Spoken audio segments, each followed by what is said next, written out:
भक्ति हमेशा ईवान ही रहती है। भक्ति हमेशा ईवान ही रहती है। जब भी कोई कार्य करेगा बड़ी प्रसन्नता से, लेकिन जो ज्ञान और वैराग्य है वो सुसुप्ति अवस्था को प्राप्त है। क्या करना है क्या नहीं करना है, कैसे करें, ये सूझबूझ नहीं होता साहब। इस कथा से हमें आपको ज्ञान मिलता है। व्यास जी महाराज बतलाते हैं हम क्या करें क्या ना करें। ज्ञान वैराग्य जब हमारे ईवान होंगे तब भक्ति सही मार्ग पर चलेगी। और ईवान कब होंगे? सत्संग से ही ईवान होंगे। सत्संग से ना, मैंने कल कहा था, आज भी आपको मानस की इस चौपाई को याद कराऊं। तो तुलसी बाबा की बहुत सुंदर चौपाई आप लोग भी गुनगुनाएं। बिनु सत्संग विवेक न होई,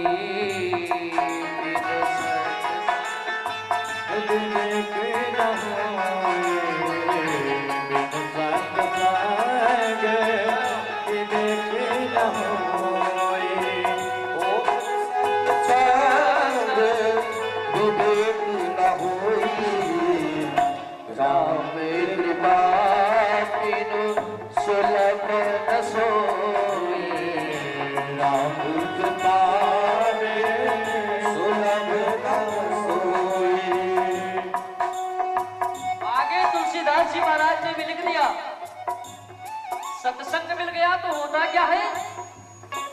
सठ सुधर ही सत्संगत पाई। सठ सुधर हो, सठ सुधर,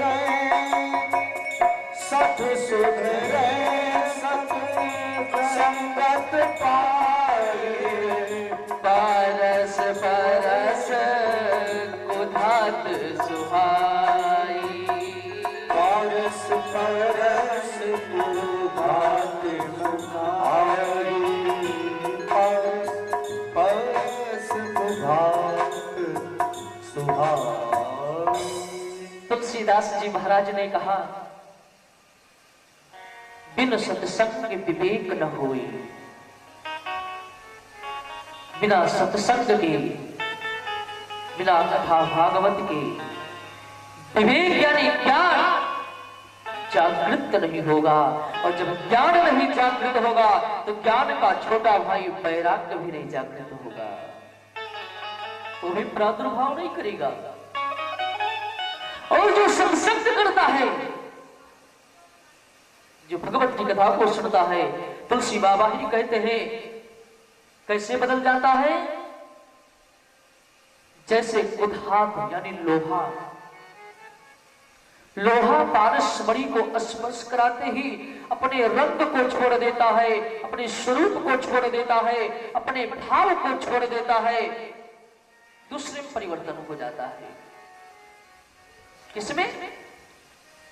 पारस का पत्थर लोहे में छुआया जाए तो क्या बन जाएगा? सोना। लोहा 60-70 रुपया किलो, बहुत ज्यादा 100 रुपया किलो मार्केट में। और जब पारस पाथर उसमें स्पर्श करा दिया जाए तो वही लोहा पहला अपना रंग बदला, काला से पीला हो गया। और जब रंग बदला तो नाम बदल गया। अभी तक लोहा था, अब सुवर्ण हो गया, सुवर्ण, सुंदर वर्ण का। और जब नाम बदल गया तो फिर भाव बदल गया, फिर तो 50-60 हजार रुपया का 10 ग्राम जाने लगा। यही सत्संग होता है। जीव जब तक सत्संग नहीं करता तब तक सुसुप्ति अवस्था में प्राप्त होता है। और जब किसी संत महापुरुष का प्रादुर्भाव होता है, सत्संग होता है, तो पुनः जागृति अवस्था में आ जाता है। सत्संग का अर्थ क्या होता है आप जानते हैं? सत्य सत्य, सत्य को अलग किया जाए, शब्द को अलग किया जाए। सत्य कौन है मैंने कल बताया था। सत्य कौन है? सच्चिदानंद रूपाय विश्वोत्पत्त्यादि हेतवे जय सच्चिदानंद जगपावन् अस्कहि चलो मनोजन सावन्। आ गया समझ में सत्य कौन है? और मैं बता दूं।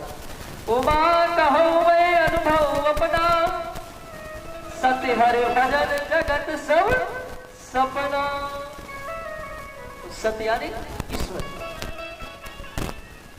सत्य का अर्थ ईश्वर है एक व्याकरण के सूत्र के अनुसार, और सत्य का अर्थ प्रीति।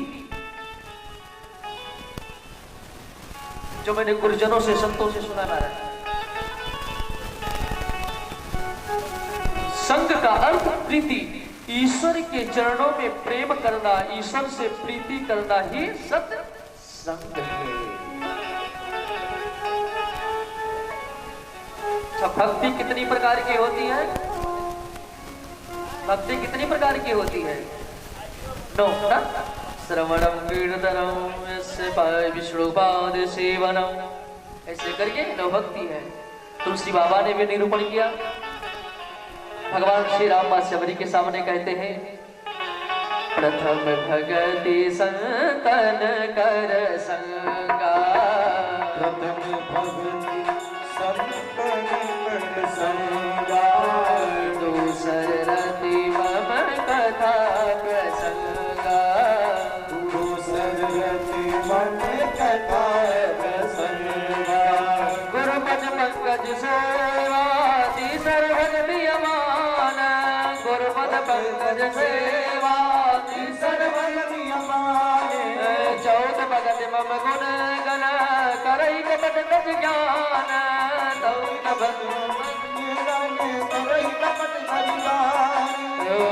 पंचम भगति सुवेद प्रकाशा, पंचम भगति। ऐसे कर करके भगवान ने मां शबरी के सामने नौ भक्ति का निरूपण किया। नौ भक्ति होगा कब? सत्संग से, जब ज्ञान वैराग्य रूप। ये बताएं, क्या भागवत केवल दिव्य प्राणियों की ही तारती है, क्या कभी पापियों को भी तारती है? क्या कभी दुष्ट आत्मा पापी को भी तारती है? सूत जी महाराज हंसने लगे। शौनकाद, तुम क्या प्रश्न करते हो? अरे पापी क्या, पापी तो जीवित रहता है। यदि जिसकी मृत्यु हो जाए तो बहुत पाप ही पाप किया हो, यदि उसके निमित्त भागवत कर दिया जाए तो भी तर जाता है। शौनकादि महात्माओं ने कहा, प्रभु क्या ऐसी कोई घटना है, मुझे आप बता सकते हैं? तो कहा, हाँ मैं सुनाता हूँ। एक बहुत सुंदर इतिहास है, सो सुनो। अत्र ते कीर्तिर्यस्याम इतिहासं पुरातनम्, यस्य श्रवणमात्रेण पापहानि प्रजा। सुनो, बहुत समय की बात है। तुंगभद्रा नदी के तट पर एक आत्मदेव नाम के ब्राह्मण रहते थे। वो ब्राह्मण गृहस्थ थे। वो और उनकी श्रीमती, उनकी भार्या जी, ये दोनों रहते थे। उनके घर में कोई संतान नहीं था, कोई भी संतान नहीं। मेरे भाई बहन, एक मैं प्रार्थना करूं आप लोग से हाथ जोड़ करके, किसी की संतान होना या ना होना ये ईश्वर की देन है, लेकिन यदि किसी के संतान ना होना उसके प्रारब्ध बस, तो उसका भूल कर भी कभी ताना कभी मत मारना, कभी उसको